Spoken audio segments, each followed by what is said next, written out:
আসসালামু আলাইকুম এভরিওয়ান। দেখেন, আবারও মানুষ মনে করেন যে মালয়েশিয়া আসার জন্য পাগল হয়ে গেছে গা। এর আগে প্রচুর 30,000-এর মতো লোক ঢুকছে, ওইসব লোকেরই মনে করেন যে কাজ নাই গা। ঠিক আছে, দেখেন আবারও মালয়েশিয়াতে লোক ঢোকার জন্য পাগল হয়ে গেছে। তো আপনারা যারা যারা মালয়েশিয়া আসবেন তো ভাববে চিন্তা আইসেন, কারণ যারা মালয়েশিয়াতে আছে তারাই কাজ পায় না, যারা ফ্যাক্টরিতে কাজ করে তারাই কাজ পায় না। ঠিক আছে, তো যারা আসবেন ওইসব লোকই আসবেন যাদের বন্ধু বান্ধব আছে বা আত্মীয় স্বজন থাকে, কাজ দিতে পারবো। ঠিক আছে, ওইসব লোক আইসেন, তাইলে মোটামুটি কাজ করে খাইতে পারবেন। আর যারা কেউই নাই, ঠিক আছে, আপনি এসে মনে করেন যে কাজ করতে পারবেন না।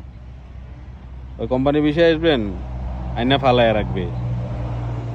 আপনাদের যদি মনে করেন যে মালয়েশিয়াতে আনে, এতে মনে করেন সরকারের লাভ, টাকা পাইতেছে। এক একজন লোক আনতে আপনার লেগে কয় টাকা নেই খবর আছে?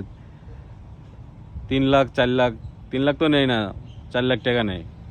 তো এখানে মনে করেন যে মালয়েশিয়াতে সরকারের লাভ হইতে আছে।